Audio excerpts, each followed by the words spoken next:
لله نحمده ونستعينه ونستغفره ونؤمن به ونتوكل عليه ونعوذ بالله من شرور أنفسنا ومن سيئات أعمالنا من يهده الله فلا مضل له ومن يضلله فلا هادي له ونشهد أن لا إله إلا الله وحده لا شريك له ونشهد أن سيدنا وسندنا ومولانا محمدا عبده ورسوله أما بعد فأعوذ بالله من الشيطان الرجيم بسم الله الرحمن الرحيم يا أيها الذين آمنوا كتب عليكم الصيام كما كتب على الذين من قبلكم لعلكم تتقون صدق الله مولانا العظيم.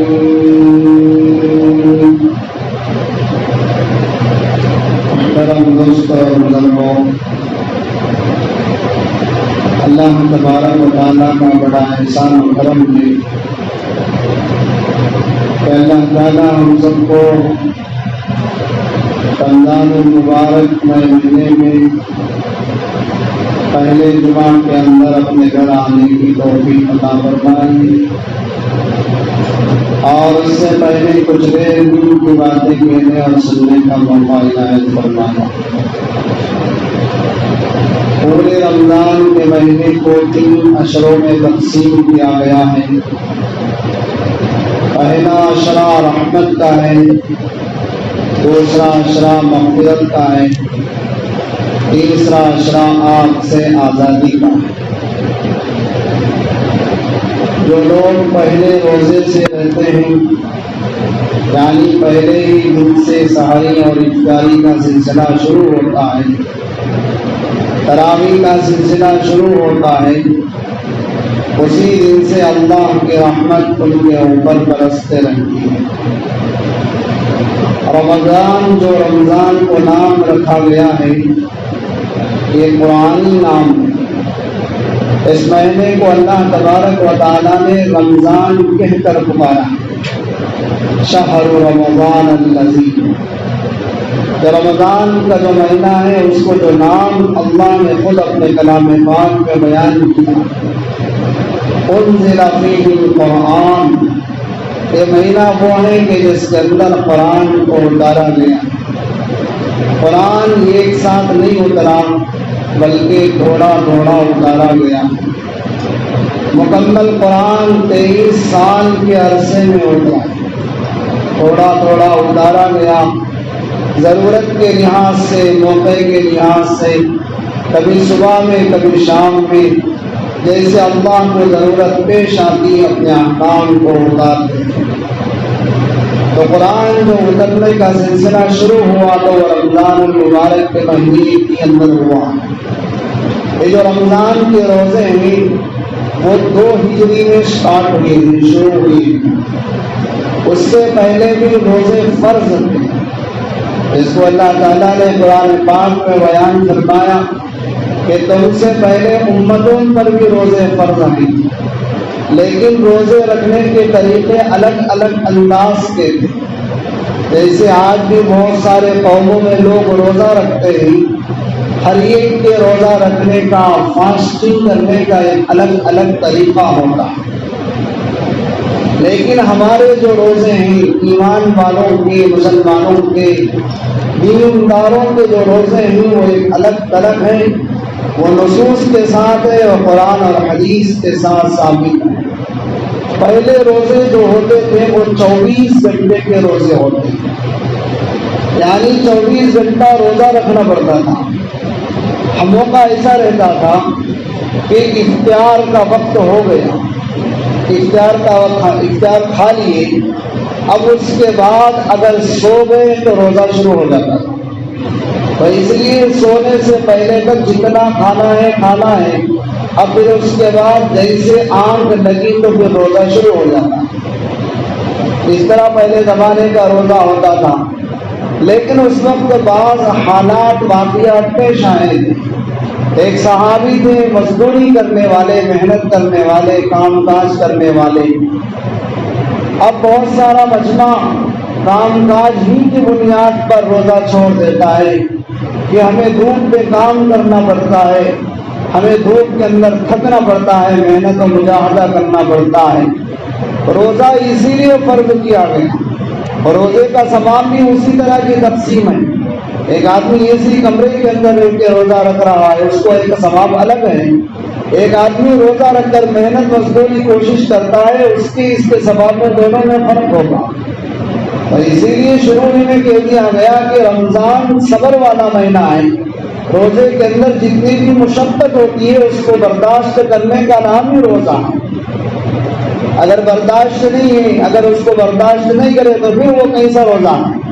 تو اسی لیے شروع میں کہہ دیا گیا کہ جب آپ روزہ شروع کرو گے تو ساتھ ساتھ آپ کو دنیا کے بھی تقاضے ہوں گے، دنیا کے کام کاج بھی کرنا پڑے گا، اور گھر کے بھی تقاضے ہوں گے۔ اس میں آپ کو جو ہے ادھر بھی دیکھنا ہے، ادھر روزے کی بھی حفاظت کرنا ہے، تو واقعتاً اس میں تکلیف ہوگی، لیکن اس تکلیف کو برداشت کرنا ہے۔ ان لوگوں کا ثواب الگ ہے، وہ جو سکون کے ساتھ اپنا روزہ گزارتے ہیں، ان کا ثواب الگ بتایا گیا۔ اور روزے کی وجہ سے انسان کا فائدہ ہے۔ ہم یہ سوچتے ہیں کہ بھائی اس سے اللہ کا احکام پورا ہو رہا ہے، بہت اچھی بات ہے، لیکن جو بھی احکام اللہ تبارک و تعالیٰ دنیا کے اندر نازل فرمائے، سب سے پہلے اس میں لوگوں کا فائدہ اللہ تعالیٰ دیکھیں، پھر آخرت کا فائدہ دیکھیں۔ تو روزہ رکھنے کی وجہ سے انسان بہت سارے بیماریوں سے بچ سکتا ہے، اور روزے کی وجہ سے انسان کی بدن کی سروسنگ ہو جاتی ہے، اور روزے کی وجہ سے انسان کے اندر رہنے والے جو غلاظتیں ہیں وہ سب ختم ہو جاتے ہیں، اور روزے کی وجہ سے انسان کے اندر ایک نئی طاقت پیدا ہو جاتی ہے۔ ایسے بہت سارے فوائد دنیا کے اعتبار سے، آخرت کے اعتبار سے تو بہت سارے فائدے ہیں۔ روزے داروں کے لیے اللہ تبارک و تعالیٰ نے مستقل ایک جنت بنایا، اور ایک جنت ایک دروازہ ہی بنایا ہے جس کا نام ریان ہے۔ اب اس سے کسی دوسرے لوگوں کی انٹری نہیں ہوگی، صرف اس دروازے سے وہی لوگ جائیں گے۔ جیسے آدمی کسی بڑے پروگرام میں جاتے ہیں تو ان کے لیے ایک پاس ہوتا ہے، جن کے پاس پاس ہوگا وہی لوگ اندر جا سکتے ہیں۔ اسی طرح اس رمضان کے اندر روزہ رکھنے والے ہی کے لیے جنت کے اندر ایک دروازہ طے کر دیا گیا، اس دروازے سے صرف وہی لوگ جائیں گے جو روزہ رکھنے والے ہیں۔ تو روزہ رکھنے والوں کی خصوصیت کو بیان کیا گیا کہ ان کے روزے کی وجہ سے اللہ تبارک و تعالیٰ یہ سارے روزے داروں کو اسی جنت کے دروازے سے داخل کریں گے۔ ویسے جنت میں بہت سارے دروازے ہیں جس سے لوگ داخل ہوں گے، ہر دروازہ کوئی نہ کوئی حکم کے پابند کرنے والے کے لیے طے کیا گیا ہے۔ نماز کے پابند کرنے والوں کے لیے ایک دروازہ طے کیا گیا ہے، جیسے صلاۃ نماز کی پابندی کرتے ہیں وہ لوگ اس دروازے سے داخل ہوں گے، جو حج کو جانے والے ہیں وہ دروازے سے داخل ہوں گے، جو زکوٰۃ کے پابند ہیں وہ دروازے سے داخل ہوں گے، جو روزے کے پابند ہیں وہ روزے والے دروازے سے داخل ہوں گے۔ تو جتنے بھی احکام اللہ تبارک و تعالیٰ دنیا کے اندر نازل فرمائے ہیں، اس میں سب سے پہلے انسان کا فائدہ دیکھا گیا، پھر آخرت کے اعتبار سے فوائد دیکھے گئے۔ تو اس لیے پہلے جو روزہ ہوتا تھا وہ 24 گھنٹے کا روزہ ہوتا تھا، جیسا کہ آج بھی بعض ملکوں کے اندر 21 گھنٹے کا روزہ ہے، بعض ملکوں میں 20 گھنٹے کا روزہ ہے، بعض 19 گھنٹوں کا روزہ ہے۔ تو ایسا نہیں وہ 21 گھنٹے کا روزہ اس لیے روزہ چھوڑ دیتے ہیں، نہیں، بلکہ وہ لوگ بھی روزہ رکھتے ہیں، 20 گھنٹے والے بھی روزہ رکھتے ہیں۔ ہمارے ہندوستان کے اعتبار سے ہمارا جو روزہ ہے وہ 14 گھنٹے کا روزہ ہے، تو یعنی بہت کم وقت کا ہمارا روزہ ہے۔ تو اس کے اندر جو ہے بہت ساری مصلحتیں روزہ رکھوانے کی وجہ سے۔ جب آدمی روزہ رکھتا ہے، بھوک پیاس برداشت کرتا ہے، تو اسے سب سے پہلے دوسروں کی غمخواری سمجھ میں آئے گی، بھوکے کی تکلیف سمجھ میں آئے گی۔ بہت سارے لوگ آتے ہیں، آ کر زبان سے کہتے ہیں دیکھو میں بھوکا ہوں، مجھے کچھ کھانے کا انتظام کر دیجیے۔ اب انسان اس کو سنتا ہے اور سن کے نظر انداز کر کے چلا جاتا ہے، اس لیے کہ بھوک کی کیا تکلیف ہے ہم نے پھر سبھی سمجھا ہی نہیں۔ بھوک کی تکلیف کیا ہوتی ہے ہمیں معلوم ہی نہیں ہوا۔ اب جب ہم نے روزہ رکھا تو پھر ہمیں معلوم ہوا، احساس ہوا کہ بھوک کی کیا تکلیف ہے۔ تو پھر آدمی کے سامنے کوئی سائل سوال کرتا ہے دیکھو میں بھوکا ہوں اور مجھے بھوک کی تکلیف ہے، تو پھر وہ فوراً پہچانے گا ہاں بھائی جب میں رمضان میں روزہ تھا تو بھوک کی تکلیف کیا ہوتی ہے۔ پھر وہ دوسروں کے ساتھ غمخواری کا معاملہ کرے گا اور دوسروں کے بھوکوں کی تکلیف دور کرنے کی کوشش کرے گا۔ اسی لیے بعض موقع وہ ہوں گے اللہ تبارک و تعالیٰ بندے سے فرمائیں گے میں تیرے پاس حاجت مند بن کے آیا تھا اور مجھے بھوک کی تکلیف تھی مجھے، لیکن کھانے کا میں نے سوال کیا تو نے کبھی کھلایا نہیں۔ تو بندہ اللہ سے کہے گا اللہ آپ کب آئے تھے میرے پاس؟ اگر آپ آتے تو میں ضرور آپ کو کچھ نہ کچھ کھلا دیتا تھا، کھانے کا انتظام کرتا تھا۔ تو لیکن اب اللہ تعالیٰ کہیں گے میں نہیں آیا تھا، میرا ایک بندہ آیا تھا اور اس نے آپ کے سامنے بھوک کی تکلیف کو پیش کیا تو آپ سن کے نظر انداز کر دی۔ تو اس لیے بھوکوں کی جو تکلیف ہے، جو پیسے کی جو تکلیف ہے، پیٹ کی جو تکلیف ہے، اس کا احساس ہونے کا اگر کوئی ذریعہ ہے تو وہ بہترین روزہ ہے۔ تو آدمی جب روزہ رکھتا ہے تو اسے پیاس کی تکلیف معلوم ہوتی ہے، اسے بھوک کی تکلیف معلوم ہوتی ہے۔ اللہ کا احسان ہے کہ اللہ تبارک و تعالیٰ نے بہت سارے قوانین ختم کرنے کے بعد ہمارے اوپر اب روزہ فرض کیا۔ تو صحابی محنت کرنے والے تھے، مزدوری کرنے والے تھے، اب صبح سے شام تک محنت کر کے گھر آئے۔ اب گھر آنے کے بعد اپنی بیوی سے کہا مجھے کچھ کھانے کا انتظام کر دیجیے، اب افطاری کرنا ہے مجھے۔ تو اب بیوی سوچی کہ بیچارے صبح سے تھکے ہوئے ہیں اور حالت روزہ میں بھی ہے، ان کے لیے میں کچھ اچھی غذا بناؤں، اچھے غذا کا انتظام کروں۔ اب کھانا بنانے کے لیے چلے گئے، اب کھانا بناتے رہے، انتظام کرتے رہے۔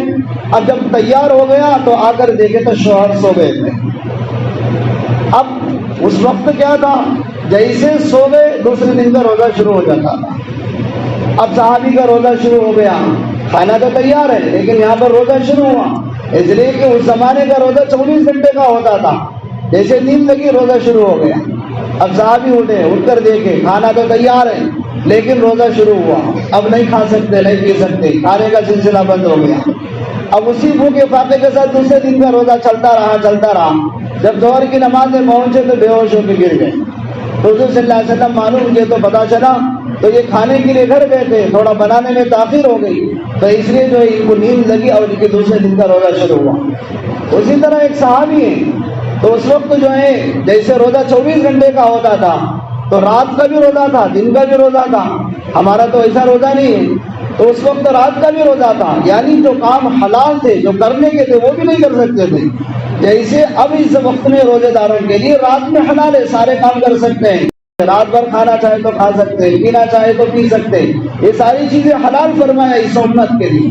لیکن اس وقت 24 گھنٹے کا روزہ تھا، تو صحابی حضور صلی اللہ علیہ وسلم کی خدمت میں آئے، اگر عرض کیا کہ اللہ کے نبی مجھ سے غلطی ہو گئی۔ کیا ہوئی کہ حالت روزہ میں اپنی بیوی سے ملاقات کیا تو حضور صلی اللہ علیہ وسلم نے فرمایا بھائی دیکھو اب آپ کو 60 روزے رکھنا پڑے گا۔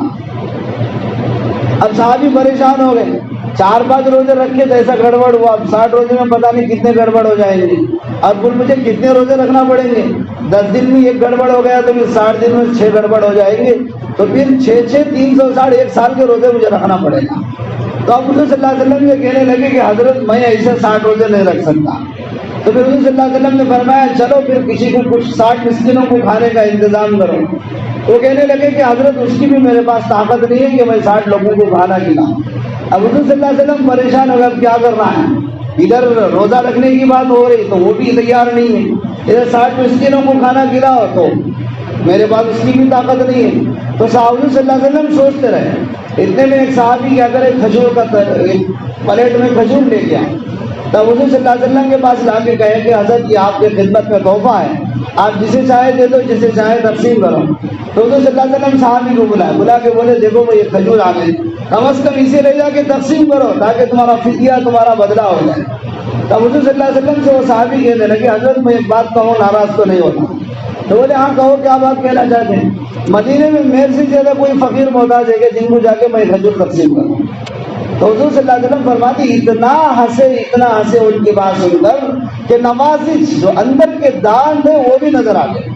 یعنی صحابی کی بات میں میرے سے زیادہ محتاج فقیر کوئی نہیں ہے مدینے میں جن کو لے جا کے میں کھجور تقسیم کروں. تو حضور صلی اللہ علیہ وسلم نے فرمایا چلو کھجور لے جاؤ، خوشی سے کھاتے بھی دے رہا ہوں. تو اس کے بعد جو احکام بدل گئے. اب رات کا روزہ کٹ ہو گیا کہ اب رات میں روزہ نہیں رکھنا، اس طرح کے مسائل کھڑے ہو جائیں گے. اب جیسے ہی سو کر اٹھے پھر اس کے بعد روزہ شروع ہو جائے گا، تو اس لیے 24 گھنٹے کا روزہ ختم کر دیا گیا.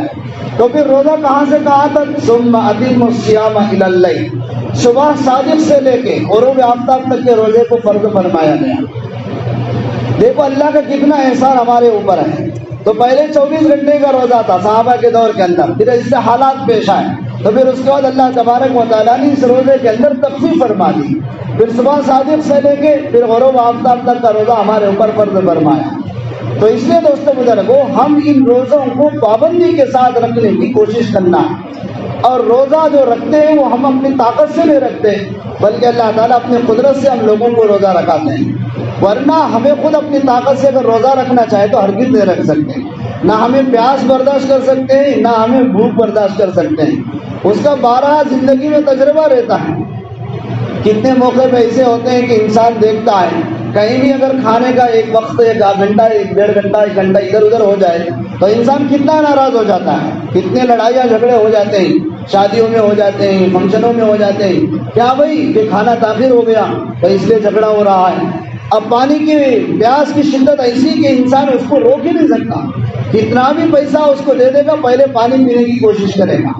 لیکن رمضان کے مہینے کے اندر اللہ تبارک و تعالیٰ اپنی رحمت سے اپنی قدرت سے بندے کو اس طرح تیار کرتے ہیں وہ ساری چیزیں آنکھوں کے سامنے نظر آتے ہی رہتے ہیں لیکن ہمارا ہاتھ ادھر نہیں بڑھتا. تو اللہ بھی یہی چاہتے ہیں کہ بندے سے ہمارے روزوں کی وجہ سے اللہ کو کچھ ملنے والا نہیں. شیاطین کو قید کیا جاتا ہے تاکہ روزے کے اندر خلل نہ ڈالے. جیسے شیطان بند ہو جاتا ہے سب کے ذہن کے اندر دل دماغ کے اندر یہ بات آ جاتی ہے کہ مجھے فوراً مسجد جانا ہے. تو اس لیے رمضان کے اندر بہت بڑا مجمع مساجد کی طرف متوجہ ہو جاتا ہے. وجہ اس کی کیا ہے کہ شیطان کو اللہ تبارک و تعالیٰ بند کر دیے. کیوں؟ بندوں کی آسانی کے لیے تاکہ میرے بندے 1 مہینہ صحیح میرے کہنے پر چلے. جب اللہ تبارک و تعالیٰ کہیں کہ کھاؤ تو پھر کھانا شروع کرے. جب اللہ تعالیٰ کہے کہ رک جاؤ تو رک جانا چاہیے. تو اللہ یہ دیکھنا چاہتے ہیں کہ میرے بندے میرے بات سن کر رکتے ہیں کہ نہیں رکتے ہیں. کھانے کا حکم ہوا تو کھاتے ہیں کہ نہیں کھاتے. صرف دیکھنا ہے. تھوڑا سا ہم نے قربانی دی تو پھر اللہ تبارک و تعالیٰ ایسے چیزیں انتظام کرتے ہیں. تو رمضان کے اندر لوگ اتنی پھل فروٹ کھاتے ہیں ایسی نعمتیں کھاتے ہیں جس کو کبھی سال میں کھانے کا موقع ہی نہیں ملتا. تھوڑی سی قربانی کی وجہ سے جب اللہ تبارک و تعالیٰ ایسی نعمتیں دینے والے ہیں تو پھر اگر ہم اللہ کے ہر حکم کو اگر ماننے والے بن گئے تو ہر حکم پر اگر چلنے والے بن گئے تو پھر اللہ تبارک و تعالیٰ ہمیں کتنا دینے والے ہیں. تو اس لیے دوستو بزرگو جو پہلا عشرہ ہے وہ رحمت کا ہے. تو جو ہمارے پاس تو انسان تو گناہ میں ڈوبا ہوا ہے. انسان سے تو بہت سارے گناہیں ہوتی ہیں. میں عرض کر رہا تھا اس کا جو رمضان نام ہے تو اس کا معنی ہے جلا دینا. کیا مطلب ہے؟ اس کو روزے کو کیا کنیکشن تعلق ہے؟ تو فرمایا کہ جب انسان روزہ رکھتا ہے تو اللہ تبارک و تعالیٰ اس کی گناہیں جلا دیتے ہیں. پھر دوسرے دن روزہ رکھا پھر جلاتے ہیں. اس کے گناہ کو جلاتے جب ان کے 30 روزے پورے ہو گئے چاند کے اعتبار سے 40-50 روزے پورے ہو گئے ان کے گناہیں جلاتے جب روزے مکمل ہوتے ہیں تو اللہ تعالیٰ بندے کو ایسا کرتے ہیں جیسا اس کے کھاتے کے اندر کوئی گناہ ہی نہیں. یعنی اس کو گناہ سے پاک صاف کرنے کے لیے اللہ تبارک و تعالیٰ یہ رمضان کا مہینہ دیے ہیں. اس لیے کہ اللہ کو بندوں سے بہت محبت ہے. اللہ تعالیٰ بندوں سے بہت چاہتے ہیں. اگر انسان کے کھاتے میں گناہ ہے تو اس کو عذاب دینا پکا ہے. اب عذاب دینا نہیں چاہتے ہیں اس لیے کہ اللہ تعالیٰ انسان کو اپنے ہاتھوں سے بنائے. انسان کو تکالیف دینا انسان کو بھوکا پیاسا رکھنا یہ اللہ کو ہرگز پسند نہیں ہے. تو اسی لیے انسان جیسے بھی زندگی گزارے ایک بار ہاتھ اٹھا کے توبہ کرتے ہیں تو اللہ تعالیٰ اس کی مغفرت کرتے ہیں. آنکھوں سے ایک آنسو کا خطرہ گراتے ہیں تو اللہ تعالیٰ اس کی مغفرت کر دیتے ہیں۔ اسی لیے فرمایا اللہ سے زیادہ برداشت کرنے والا دنیا کے اندر کوئی نہیں ہے۔ یعنی انسان اللہ کی نافرمانیاں بہت کرتا ہے اور انسان اللہ کے ساتھ کوتاہیاں بہت کرتا ہے اور گناہیں بہت کرتا ہے، لیکن جب ہاتھ اٹھا کے 2 قطرے گرا دیتا ہے تو اللہ تبارک و تعالیٰ اس کی مغفرت فرما دیتے ہیں۔ تو مغفرت کرنے ہی کے لیے، رحمت برسانے ہی کے لیے، آگ سے آزاد کرنے ہی کے لیے اللہ تبارک و تعالیٰ نے یہ رمضان کا مہینہ ہمیں عطا فرمائے۔ تو اس کو 3 حصوں میں تقسیم کیے۔ پہلا حصہ رحمت کا کہ 10 روزے پورے پابندی کے ساتھ پہلے عشرے میں رکھو، تمہارے بہت سارے گناہیں معاف ہو جائیں گی اور تمہارے ساتھ رحمت کا معاملہ ہوگا۔ پھر اس کے بعد جب دوسرے عشرے میں تمہاری انٹری ہوگی تو اس کے اندر ہم تمہارے پورے گناہیں مغفرت فرما دیں گے۔ اب مغفرت کی خوشخبری سنائی جا رہی ہے۔ اب 11 روزے سے لے کے 20 روزے تک، پھر 21 روزے سے لے کے 30 روزے تک، پھر جو ہے وہ تیسرے عشرے کے اندر اور زیادہ قربانی کو بڑھانا اور زیادہ محنت کو بڑھانا ہے۔ تو اس لیے اللہ تبارک و تعالیٰ اس کے اندر اعتکاف رکھے کہ اب 10 دن اب دنیا چھوڑ دو، اب آ کے اعتکاف کے اندر بیٹھ جاؤ، اللہ کے دروازے میں بیٹھ جاؤ۔ 20 دن تو محنت کیے، روزہ بھی رکھے، تراویح بھی پڑھے، محنت بھی اٹھائے، مشقت بھی اٹھائے، کھانے کا ٹائم ٹیبل بھی بدلتے رہے، سب کچھ کرے، اب آخر 10 دن آگے ہمارے دروازے پہ بیٹھو۔ اب کیا کرو؟ دروازہ کھٹکھٹاتے رہو، مارتے رہو۔ جب بچہ بلاتا ہے تو ماں ضرور جواب دیتی ہے، اسی طرح تم بلاؤ گے، تم بلانے سے پہلے ہی ہم جواب دیتے ہیں، تم چھپ کر بلاؤ، اعلانیہ بلاؤ۔ تب آ کے اعتکاف کے اندر بیٹھ کے جب بندہ اللہ کو بلاتا ہے تو اللہ تبارک و تعالیٰ اس کی ہر بات سنتے ہیں۔ تو اسی لیے فرمایا معتکف آدمی جو اعتکاف میں بیٹھتا ہے، سویا ہوا ہے پھر بھی عبادت میں شمار ہے، جاگا ہوا ہے عبادت میں شمار ہے، عبادت کر رہا ہے عبادت میں شمار ہے، عبادت نہیں کر رہا ہے تب بھی عبادت میں شمار ہے۔ تو اس لیے محنت قربانی کو پھر آخر عشرے میں اللہ تعالیٰ بڑھا دیے۔ پھر آخر عشرے کے اندر اللہ تبارک و تعالیٰ تاخیرات رکھے، بسپر 1 کو جاگو، بسپر 3 کو جاگو، بسپر 5 کو بھی جاگو، بسپر 9 کو بھی 7 کو بھی جاگو، بسپر 9 کو بھی جاگو، پھر عید کی رات میں بھی جاگو۔ یہ سب جاگ کر کیا کرنا ہے؟ اپنے آپ کو آگ سے آزاد کرانے کی فکر کرنا ہے۔ پورے سال جو ہماری زندگی میں گناہیں ہوئے تھے یہ سب معاف کرانے کا جو مہینہ ہے وہ رمضان المبارک کا مہینہ ہے۔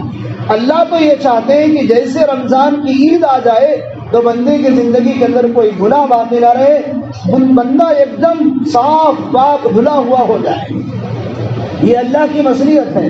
اس لیے یہ چھوٹی چھوٹی قربانیاں اللہ تبارک و تعالیٰ بندے سے چاہتے ہیں، اللہ کو ضرورت نہیں ہے۔ تو اس کے اندر جتنا بھی چھوٹا عمل بھی کرو، زیادہ 1 روپیہ صدقہ کرو، 70 روپے صدقہ کرنے کے برابر ثواب ملے گا۔ 1 نیکی کرو، 70 نیکی کرنے کے برابر آپ کو ثواب ملے گا۔ ثواب کو بڑھا دیا گیا، اعمال کو بڑھا دیا گیا، نیکیوں کو بڑھا دیا گیا، تاکہ بندہ محنت کر کے اللہ کو راضی کر دے۔ مقصود ہمارا اللہ ہم سے راضی ہو جائے۔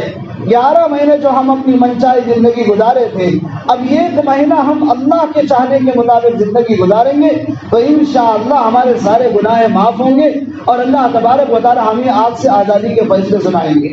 تو اس لیے دوستو بزرگوں، ویسے ہمارا 1 ہفتہ گزر گیا، دیکھتے دیکھتے 2-3 ہفتے گزر جائیں گے تو رمضان بھی ہمارے ہاتھوں سے نکل جائے گا۔ تو اس لیے ہم اپنے انفرادی اعمال، انفرادی عبادت، زیادہ ہمارا تعلق قرآن سے ہونا چاہیے۔ کم از کم پورے رمضان میں یہ قرآن تو ہمیں پڑھنا ہی پڑھنا ہے۔ اب پڑھنا نہیں آتا تو قرآن کم از کم سیکھنے والے تو بنے۔ پورے رمضان میں قرآن سیکھنا چاہے تو قرآن سیکھ سکتے ہیں، قرآن پڑھنا چاہے تو قرآن پڑھ سکتے ہیں۔ پڑھنے کے آسان طریقے بتائے گئے۔ رمضان میں 1 قرآن پڑھنے والوں کے لیے ترتیب ہے، 2 قرآن پڑھنے والوں کے لیے ترتیب ہے۔ ایسے ایسے اللہ والے جو روزانہ 1 قرآن رمضان کے اندر ختم کرتے ہیں۔ تو اس لیے یہ مر مٹ کے اللہ کو راضی کرنے والا مہینہ ہے۔